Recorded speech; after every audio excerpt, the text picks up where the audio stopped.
ادامه گفتار رامن زنان سبزبهار شاعر خلقی تاجیکستان گلرخسار. گفتار 21.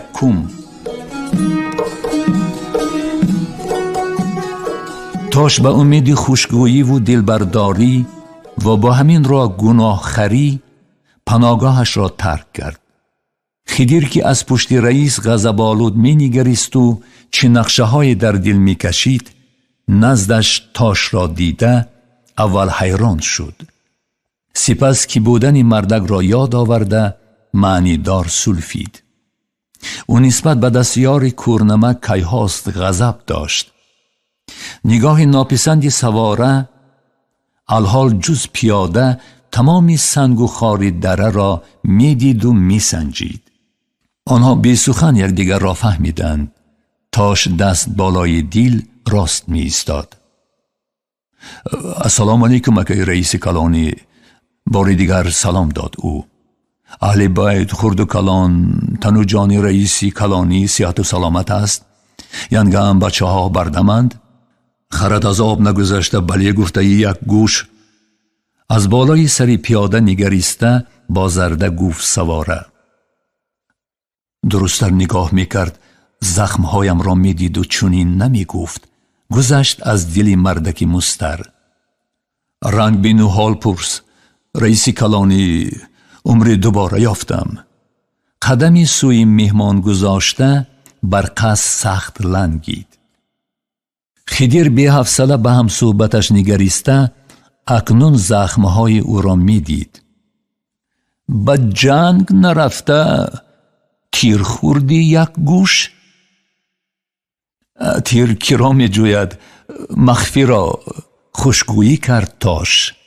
زورکی خندیده، زیرا کلمه جنگ را با زده مخصوص تلفظ کردن نایب رئیس برای او معنی مخصوص داشت. رئیس از کاری تو رضا نیست، گفت خدیر. از اون نارضایی خود را فهمانده. فهمیدم، گفت مردک مثل مرغ پاسوخته در جایش حرکت کرده. خدیر با نگاه خرجین خالی روی سنگ افکنده تاش را سنجیده کنایه کرد. عسکرها از جنگ برمی گردند. آشد را صاحبی نکنی کفلیز را از دستت زده می گیرند. از گرسنگی می موری.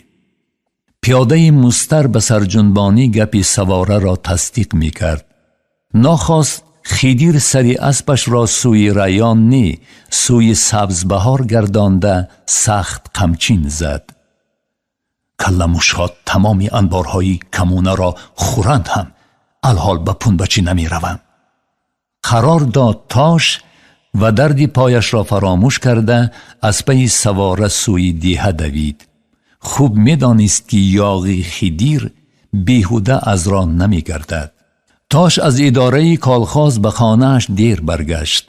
او که از پدرش بیشتر اشکمش را دوست می داشت روی طبق آش بوریده خم شده تا سیر شدن سر نبرداشت.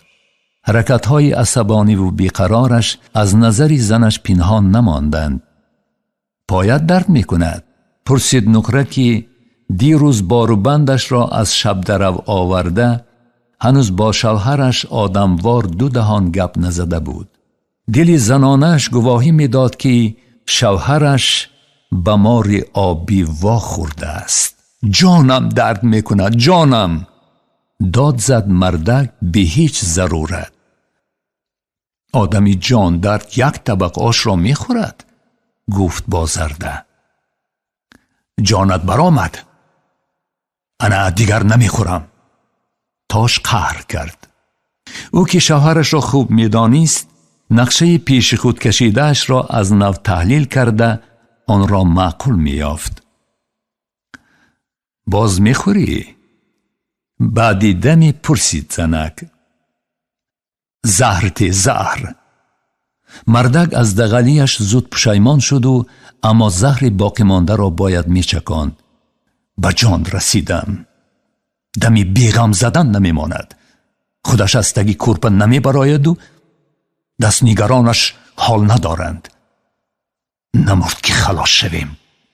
از دهان شمال برد. از رئیس پیر شکایت کردن شوهرش را فهمیده شورید نقره. رئیس بابا نمی بود همه امان جان به حق می سپردیم. انیخترش همه امان بی شوهر می ماندیم. گوی شما زنها امکان می داشتید کیها رئیس را بین خود تقسیم می کردید. از رئیسی جماعت سر کرده تا کمپیری مرجان همه عاشق حسن لنگ. من هم لنگ شدم. چرا من را دوست نمی دارید؟ تاش خنده خنوکی کرد. جانت خدا گیرد، گفت نقره. تاش با عذاب مشتی بسری زنش بالا کرده را پایان فراورد. وقتی آدمان سر به بالین میمانند، یک بار کلان بودنش به یادش رسیده سر میبردارد. غرون غرون کرد تاش. خیدیرت دیدی؟ به پیاله چای ریخته پرسید نقره. تنها خیدیری من نه، از آنی تو هم. اون نمی بود مثل تابان شادی زانویت را آغوش کرده می خوابیدی. مردک جاگهش را بزن منت کرد. نام خیدیر را ناشکری کورنمک دیگر بی بسم الله به زبان نگیر. خیدیرت قبلگاه شود، برای سجدن نمی روم. گفت نقره که محبت شویش را نسبت به نایب رئیس می دانست. بس آدم نشدی تو هدر. مردک سوی آسمان نگریسته از چی باشد یک بار مهربان شد. در کلامش حتی مرحمتی نسبت به رئیس شبکار صدا داد. فکر نمی کرده باشد که به گوش آدمی خواب آلود دستور و نصیحت آن طرف استد. آواز بلبل هم نمی فارد. نقره گوش به کری زده از جای خیست و نامعلوم تگی همسایه دیوار آمده آهسته صدا کرد. همسایه، همسایه، چی میگویی؟ از تگی بینی او آواز داد نازیکی با حاجت تگی شیغ را اجاره گرفته بود. نازی جان، مسلیتمان همان مسلیت. یک شب خوابت را برای دگانت میکشی. برای تو جانم میبخشم. خدا بختت سفید کند. کجا گم شدی زنک؟ نقره آواز شوهرش را شنیده سراسیمه چند نوده خشک را از شیخ کند و سوی دالان دوید. تاش بیخبر بود که زنش پهلوی دام مکری او دام قوی تری گذاشته است. جاگه را ساز کن، امر کرد به زنش. جاگه کیها انتظارت؟ دده سمن مرحمت. مهربانی ساخته زن به مردک نفارید. در ایوان میخوابی یا نزد بچه ها؟ گفتنی بود که با من میخوابی یا تنها؟ بعدی زخمین شدنش تاش اکثر وقت تنها میخوابید. برای شبهه زنش را دور کردن در ایوان خوابیدنی شد. البته در ایوان آچه سمن. خودت نمیخوابی؟ به جنب و جولی بی آخری زنش نگریسته عصبی گفت او. هرچند میکوشید مهربان باشد. حاضر می آیم، حاضر. کاسه و طبق شب ماندن نشوند. زنک دیگی آش شب مانده را به خراشیدن سر کرد. نه، تاش دیگر مهربان و بطاقت بودن نمی توانست. دایره را گرو تاری بام برا ابله. زن دیگی نیم شسته را تاری دیگدان گذاشته باز مشغول چندین کار شد. عاقبت به جاگه در آمد. گویا همراه زنش به جاگه گرم شمال سرد در آمده باشد. مردک یک باره سخت خنک خورد. مثل قرباق خنوکی پشت گردانده گفت او که از تلخ گویی خود را به زور نگاه می داشت. نقره برقصد به وی جفت شد. او امشب بیست گپ می زد. کلبه میراسیش را که به تعمیر زار بود به یاد شوهرش آورده زخمهای مردک بیوفا را مالیده بلکه می خراشید. تاش سوی زنش گشت. زیر نور مهتاب چهره خسته و زردگشته زن نهایت زهیر می نمود. ارواح تیار. چونین بود خلاصه مردک که با سوی زن پشت گردانده بود. فرشته های آسمان بیکار ششتند. چه بلا؟ این جنگی بلا در سر کی تمام می شود؟ وقتی قاتل البته روز تمام می شود. اما دامادی هم 39 سالی گلسومن از کجا میابیم؟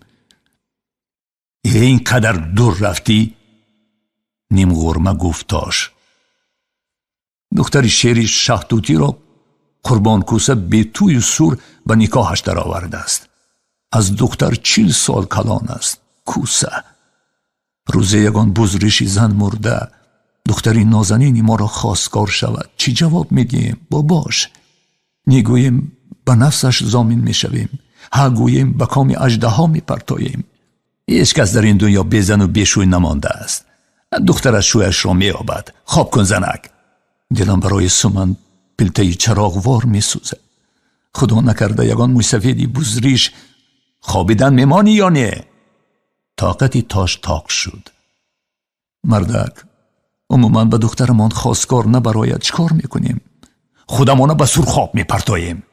غورید پدری بی‌پروا. به خدا به سور خواب پرتافتن کم است. از پیر دختری خانه خدا نگاه دارد. سنگی آسیاب در گردنی پدر و مادر. اگر مبادا های خوابیدن میمانی یا نه زاغ؟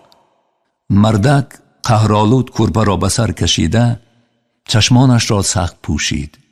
نقره تونفیل این بار جای رنجش و تلخگویی برعکس با دستان پر آبیله شخشولش پشت شوهرش را مالیده دیگی غضبی او را لبریزتر کرد. این زنک را حتی نوازشش خار دارد. آه زیکا دیگر است. بی مقصد یک تاری مویش را نمی جماند. بی مقصد لب نمی کشاید. عاقبت زنک آرام گرفت و مردک آهی سبک کشید. چندی به نفس کشی همواری زنش گوش کرد. چون به خواب بودنش باور کرد، جامه‌اش را به کتف برتافته آهسته از جای خیست. ماه نیمی آسمان را طی کرده گویا بالای حولی آنها دم می گرفت. وقتی قیمتی عاشق کم مانده بود. دیگر بار سوی زنش که غنچه شده می خوابید بی اختیار نگریست و ابرو چین کرد. زنک نهایت لاغر و پژمرده بود. گرد چشمانش را توری آژن پیچیده، چهره زمان چون پخت سیب سفیدش رنگ پریده جا داغ هم داشت. باز بوغوش شده است؟ خدا نکند. تاش از این زنک دیگر فرزند نمیخواست. چهره زنش را به چهره آنی که سویش می شتافت بی اختیار مقایسه کرد. زنش از معشوقه‌اش خوشروی بود، اما از هنرهای زیکه بی نصیب بود. در جوانی هم از زیبایند. وقتی که زن حسن طبیعیش را به فرزندانش بخشیده خود کمال حسن و هنر پیدا کرد، آنگاه می توان گفت که چی قیمت دارد. زیکه او را مثل عسل پشه را سویش می کشید.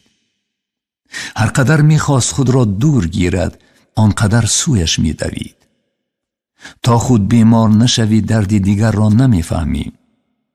تاش اکنون به قصه شیخی حج کرده که عشق نصران دختر خوگبانش کرده بود باور کرد. زنهایی هستند که خوشروی نیستند اما قدرت مردافکنی دارند، بوی مخصوص دارند، نگاهی مخصوص دارند. با نگاه مرد را از پی خود دور میبرند. زیکه نیز چنین است. هر بار از خانه او ناصیر و دلکشال میبراید. هر بار توبه میکند که سلامی عیاره را دیگر علیک نمیگیرد. چون او را ببیند اولین شده سلام میکند. یک عالم سخنهای آسمانی میگوید. زیکه شوهری پیر و چطورش را دوست نمی داشت، اما کسی شکایت و نالیشش را نشنیده است. برعکس به شوهر خدمتگار و مهربان بود، اما به مردان دیگر نیز نگاه مهر و التفاتش می درخشید. به تاش سراپا با نگاه عیب جونی بلکه با نگاه ثواب جو نگریسته سری مردک را به آسمان رساند.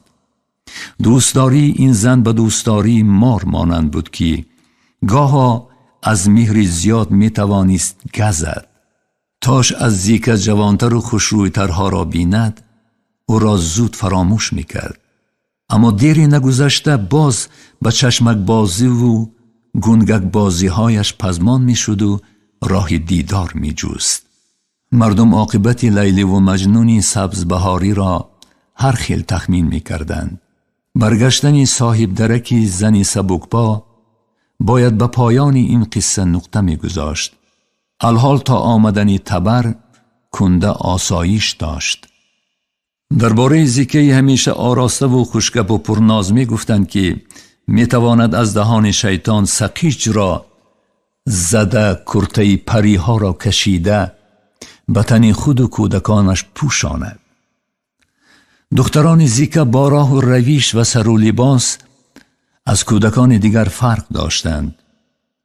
نگاه استهزا و ناپسندی آدمان را سوی خود و مادرشان می دیدند، اما با درک اصلی واقعه عقلشان نمی رسید.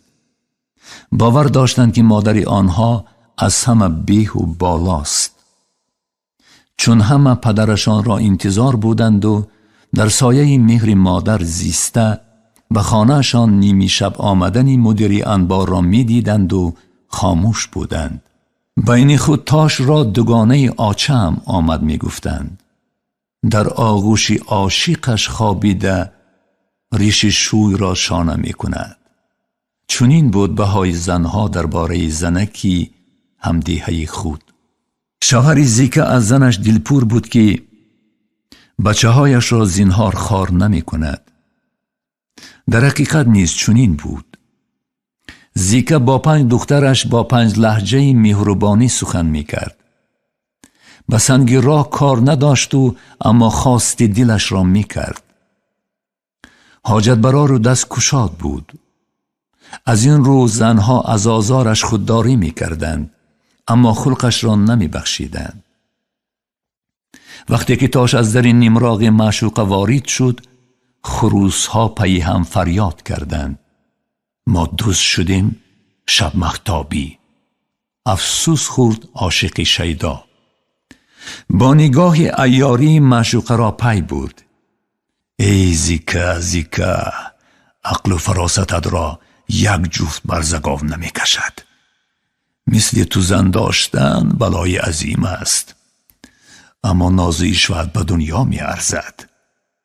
ناترسیش را بینه، کودکان را در خانه خوابانده، دنیا را بی دشمن کرده، جاگه را در چیلاوی بلند بین حولی آراسته است. قندت خور. زنک را در دل تفسیف کرد مردک و خیز زده بالای چیلاوی تابستانی برآمد. ناخواست در یک پارچه زمین سبز بهار زلزله شد. نقره بی خودانه شوهرش را مشتباران می کرد و نازی شاهد ناچار حیران و پشیمان و مستر دورتر راست می ایستاد. زیکه از پایان جاگه ناعیان لغزیده خود را به دالان گرفت. اکنون شاهدوار حربی زن و شوهر را خالصانه و بی‌پروا نظاره می کرد. در عالم الحال کسی یافتن مشکل بود که نازی را مثل این زنک حیران می کرده باشد. نقره همانا بی خودانه با پنجه علم سر و روی مردک بی وفا را خنجال می کرد. این دم نگاهش به رقیبی تماشاگر افتاد و مردک را به حالش گذاشته عصای شکسته را گرفته سوی دالان تاخت. زنها به هم در افتادند. موکنی و روکنی شد ناگفتنی. نازی آنها را با عذاب علیم از هم جدا کرد. تاش از بالا به 2 زن ناشناس و شناسی حرمت کننده هراسان نگریسته چیکار کردنش را نمی دانست. همین وقت سنگی به قفس سینه‌اش رسید و دمش درون افتاد. زیکه به خانه در آمده در را قلف کرد. نقره در خانه را بی اسم مشتباران می کرد. خاله از خدا نمی ترسی؟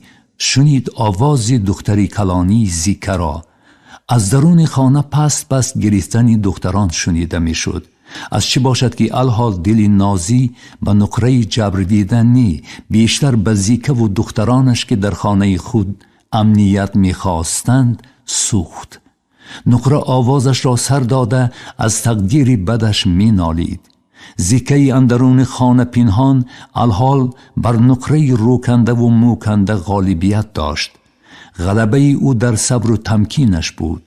به یاد نازی نصیحت مادر زیکه رسید که از زبان خودش شنیده بود: دخترم، خدا به تو حسن نداده است، اما غم نخور. حسن زن در دست خودی او است.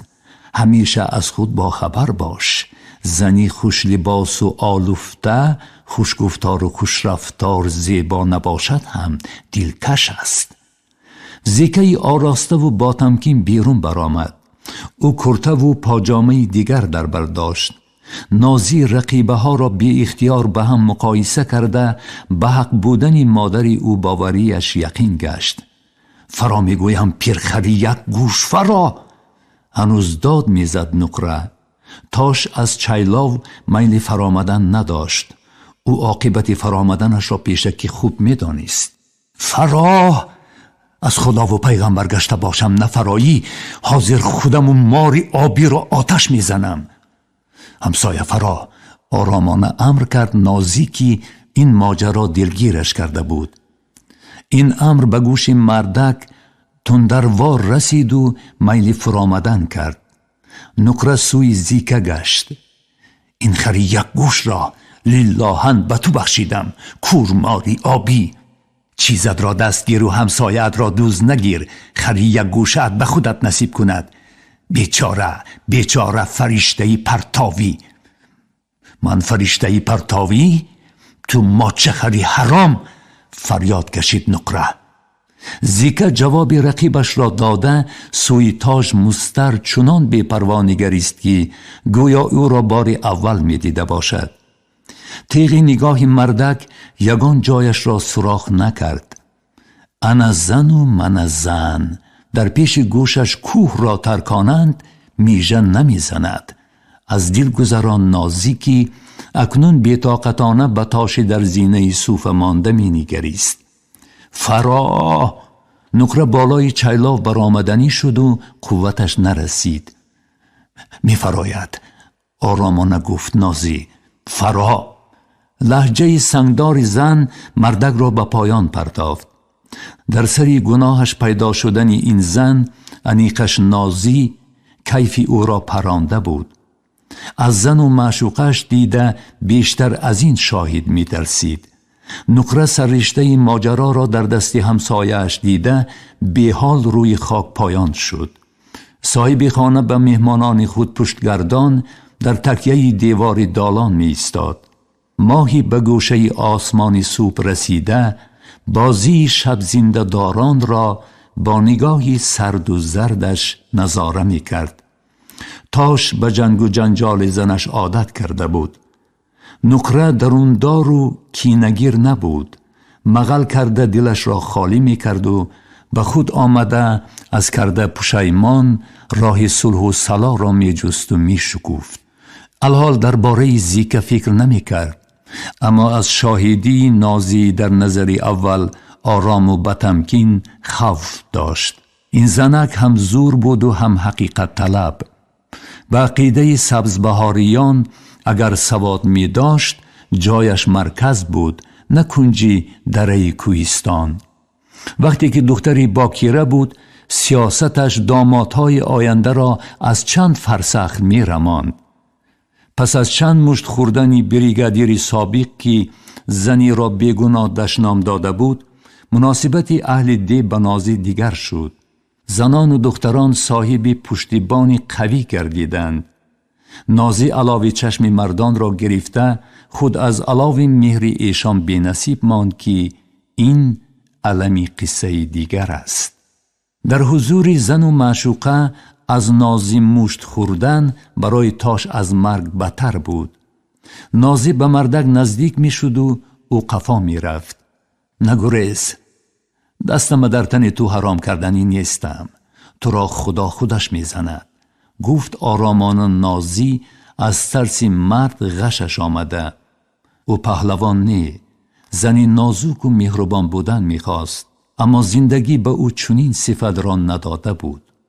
او را نزندگانه عیب است. آهسته گفت نقره. زیکه را خنده گرفت که گوشه رویمانش را سخت گزید. نازی از نقره نیز رنجیده سر جنباند. مردک را اصلا زدنی نبود. دل نازی الحال به حال خودش می سوخت. قسمتی بیرحم و زندگی بی سر و سامانش به یادش آمد که یک باره علاوه خشمش زبانه زد. علمی همه زنها را از تاش ستاندنی شد. دست یک روش از آستین بیرون گشت و سوی مردک دراز شد. نقره همین دم دیده و دانسته یا تصادفاً خواهروار سرش را به کتف او ماند. نازی دستش را به آستینش پیچانده و مردک مصلحت آمیز گفت: کو زود جانت را گرو گریز، هیچ جانت خدا گیرد. تاشی معطل اشاره خود را بر در زدنی شد، اما نزدش سفری خیرمندبان را دیده شستش گشت. نقره به حولی وارد شدن موی سفید را دیده علاوه علمش علنگه زد که به زیکه نزدیک شد. پیشترا چلگزمو امر کرد او رقیبش را. هرچند جای خنده نبود، حاضران از این تشبیه در دل ذوق کردند. دو کاکولی مثل دوم مارباری که زیکه با دیدن خیش شوهرش به لرزه در آمدند. زودتر جون چرگزمو تکرار کرد نقره که خود را آرام گرفتنی می شد. در اداره کالخاص این رستمی داستان را حلال تقسیم می کنیم. نه حقی تو رود و نه حقی من. به هیچ کجا نمی روم. جوابی آرام داد زیکه: می روی. از خدا گشته باشم که می روی. دیوانگی نکن نقره. در این نیمی شبی در اداره کی را می یابی؟ دوگانش را از را گرداندنی شد نازی. همه در اداره، رئیس همه. مغلطان از آن طرف عقبه شنیده می شود. گفت موی سفید که دیدن چنین منظره را در خانه خیشش چشمدار نبود. او به زیکه آرامانه اما با نفرت گفت: جان تو بر این زن خدا گیرد. از ما شرم نمی داری؟ از دخترانت شرم دار، از شوهرت شرم دار. زیکه مثل پیشتر آرام و بی‌پروا بود، گویا توی می رفته باشد. رویمالش را درست کرده به خیش شویش آنقدر نزدیک شد که از بینشان یک موی نمی گذشت. تو را به اینجا کی خبر کرد زاغ؟ چند سال شد خیشت در غریبی ها گشته است. کودکانی او را دیدن و حال پرسی کردن به یادت نرسید. اکنون آمده که خانه مرا در پشتم چپه کنی. گم شو، ای افتی تو بر این خیش در گور. از این روز مردنت به. گفت موی سفید آهسته: من همت را گور نکنم، نمی مرم. گفت زیکه. سوی نازی گشته زاری کرد: ناز جان، روید، مخل نکنید. از برای خدا غم دخترهایم را خورید. خواهر قیامتی به نقره مراجعت کرد صاحب خانه: از گناهم گذر. به 7 پشتم قسم که گناهم را نزدت می شویم. اکنون زودتر خانم را خالی کنید. مراجعت کرد به همه زاری کنان اما آمیرانه: تو را در 100 دنیا نمی بخشم قنچیق. شورید نقره: از من به می بودی می بخشیدمت. نقره جان انصاف کن، از خدا نگذر. وقتی که به خانه ات روم مرا به اداره کلخاز نیپون به چی بر. تو را حاضر به اداره کلخاز می برم. غضب کرد زن. یک گوش خود را به یگان زنه که حلال بدنام می کرد علم نمی کرد. شرمندهت نکنم نامم می گردانم. شرمنده آوازش می شنوم. غرور زیکه نیز بالا گرفت. کو از خانه هم دفع شوید. زنکی بی عیب را شوهرش آرزوی جاگهی دیگر نمی کند. بی عیب می بودی. نقره را برق می زد چون این سوراخ نمی شد. در تاریکی شب نیز بیخونی رویش عیان شد. سوی زیکه دوید، اما نازی راهش را داشت. ببری روی شوهرش که باعث به این خانه آمدن و خارزاریش شده بود چنان کشیده و کشاده فراورد که از چشمان مردک علف پرید. تاش جواب گرداندنی شد. نقره در پس نازی می ایستاد.